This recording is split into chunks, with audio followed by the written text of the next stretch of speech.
So I went out to go to karaoke, drove, 22 miles or so. When I got there, the parking lot was packed. I didn't go in. It's a small independent brew pub, and the place is nice. And the KJ's nice. I like the KJ. But I didn't know anyone there. I'm like, I'm not going to be here. It's going to be standing room only, so I left. Waste of a drive. So I basically could have just taken $10 out of my wallet and burned it and stayed home. On top of that, on the way there, I realized I forgot my medicine. The medicine I take because drinking beer makes my guts kind of poopy. I didn't want to be poopy.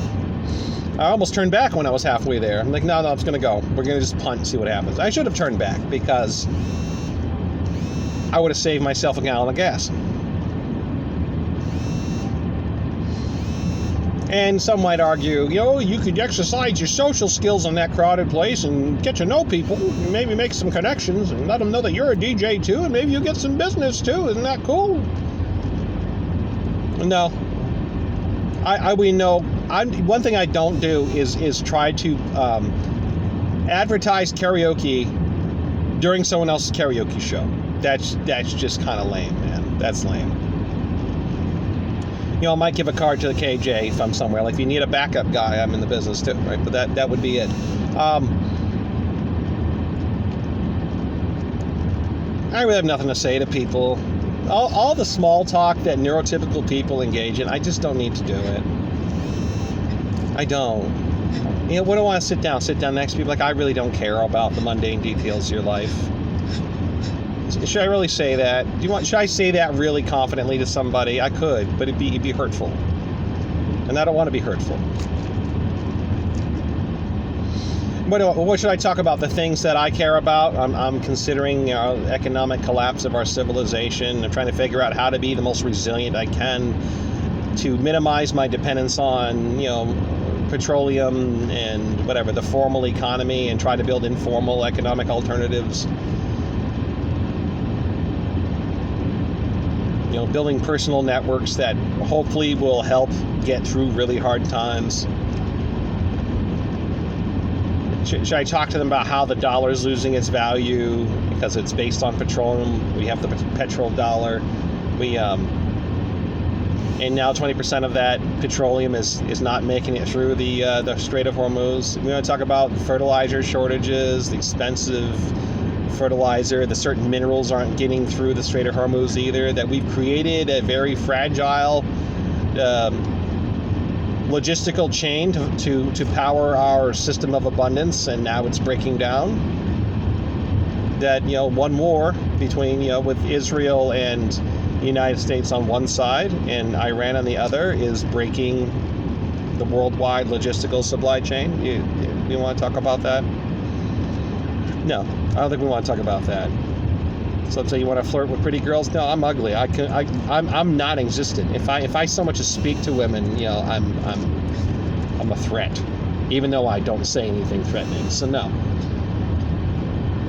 there's really no conversation to be had there in a crowded place. If I was in a less crowded place, a more roomy place, I could find a corner to myself and just be chilled. But there's no corner to be had there, unfortunately.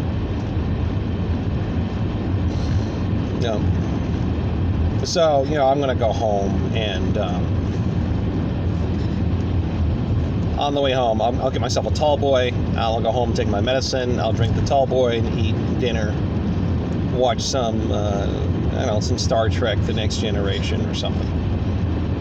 I'll watch it on Pluto. See what random episodes I get.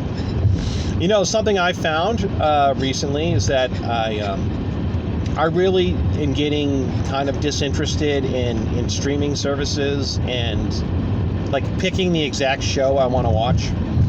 I used to be really good at maxing out the feeling I want to get from a show. Growing up as a kid, I would watch Looney Tunes, which was labeled as the Bugs Bunny and Tweety show, and it would be on 11 o'clock, and so I would eat a peanut butter and fluff sandwich and watch the Looney Tunes and drink ice cold milk, and I would pace my consumption of the sandwich. I'd have chips with it too. I'd usually have Ruffles potato chips. And I would eat those while watching the show, and it was better than doing either of them separate. It was like synergistic. The pleasure of the food plus the cartoons is great. And I got that way with so many things. I could figure out what food to eat with what TV show.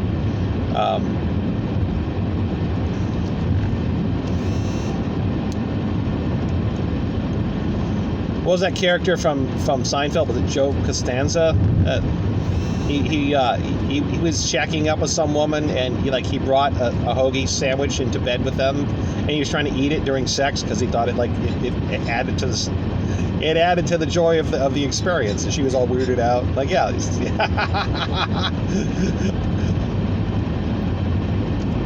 I probably got his first name wrong.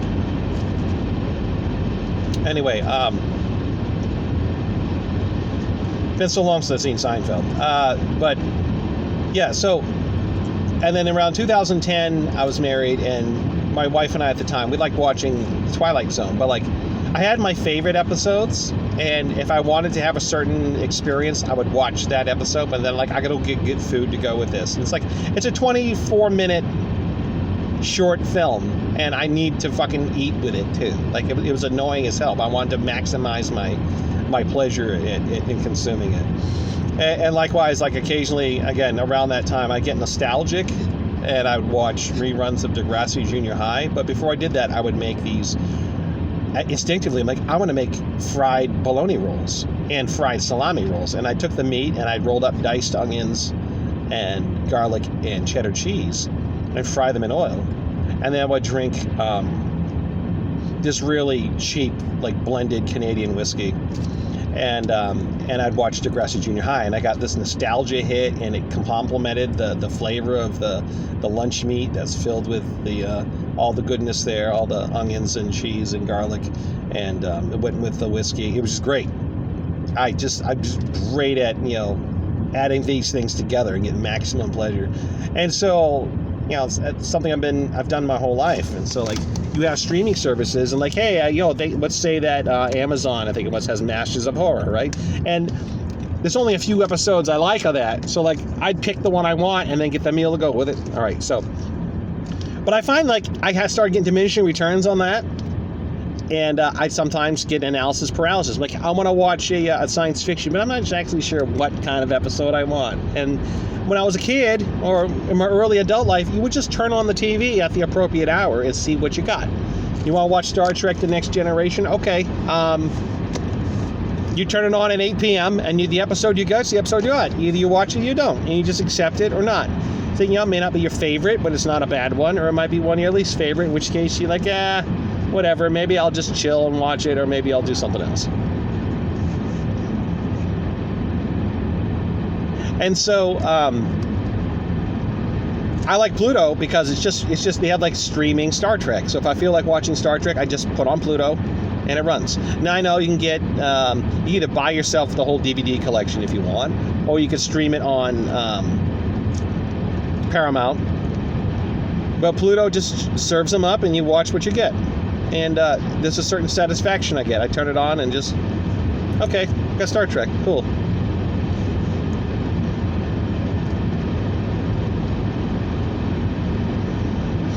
And so I'm getting tired of also podcasts. I used to listen to a lot of intellectually deep podcasts, and I still like them, but I'm getting tired of some of my favorite content creators, meaning no offense if you happen to watch my channel. I don't think you do.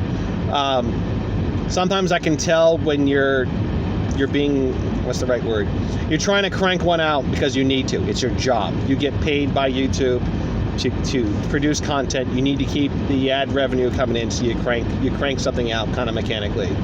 And I can tell sometimes when you're trying to not get to the point too fast, because if it's done, then where's the ad revenue? So and I understand. I totally sympathize with the situation you're in. I wish I was in that situation, but instead I have to go mow grass for people for a pittance.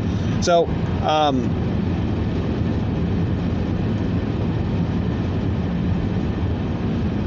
instead of listening to podcasts while I'm doing chores outside, I'll just listen to a radio. I'll put on Rock 101 out of Manchester, New Hampshire, and just listen to that. And it's fine. It's a perfect mix of rock music, oldies, new music, stuff from the 80s, 90s, 2000s. And even when there's stuff I don't like, it complements the stuff I do like, because it takes you on an emotional journey. We're like, hey, you listen to Rainbow in the Dark by Dio, and it's really powerful, gets your adrenaline going, and then you chill out, listen to some Pink Floyd, and then like Imagine Dragons comes on, and like you want to stick your fingers in your ears. And but then like that passes, and then you go back and get some AC/DC, which, yeah, I'm really not a big fan of AC/DC, but it's solid, you know. I can roll with some AC/DC. So like, the radio takes you on an emotional journey where like the highs and the lows, you know, play off of each other, and you never know what you're gonna get. I mean, I have an idea generally what I'm gonna get, because I know what that station plays, but like, it's nice variety. I don't have to pick the perfect playlist, right? I don't have to say, gee, am I in the mood for jazz? Am I in the mood for European power metal? Am I in the mood for, you know, whatever, right? No, I just put on Rock 101 and go.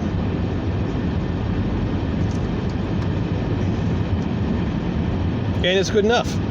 In fact, I get more satisfaction from that, especially because the commercials are shorter, and it's not like those really long ones that you see on YouTube where there's that doctor guy with the white hair, and he's in all of them, all kinds of nutritional supplement videos. Like, people are like, what should I eat for breakfast? Should I have toast? No. Should I have cereal? No. What about eggs? Eggs are good. Yeah, and you know, that guy, you must have seen him, right? And like, there's commercials that go 10 minutes, 20 minutes, 30 minutes, whatever. It makes it to the point where if you try to fall asleep to a podcast, something like that comes on, and you think you can just lay there as you doze off and the commercial will pass, but it doesn't. It just keeps freaking going, and then you have to skip it, and that disrupts your peaceful laying there, right? And so, like, for that problem, I think I just want to set up, like, I have an alarm clock radio I just got to set up, and just put on a station, set the sleep timer, you know, put on some jazz, you know, some soft jazz music to go to sleep to. Because that's what used to be on national, you know, New Hampshire Public Radio, or it might have been Massachusetts Public Radio. Eric in the Evening. I forget Eric's last name, but he's like really chill, very relaxed. You swear he was like in a cloud of fucking pot smoke and just putting records on and playing them and just being happy. And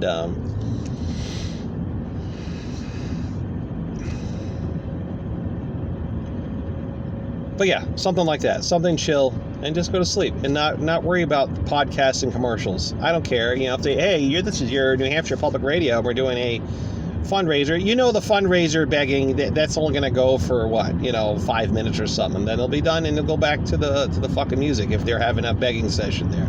It's way better than the hour-long commercials, right? At least you know what you're listening to. So, yeah, I'm getting to prefer radio. Not always, but I'm moving towards just more radio and less podcasts.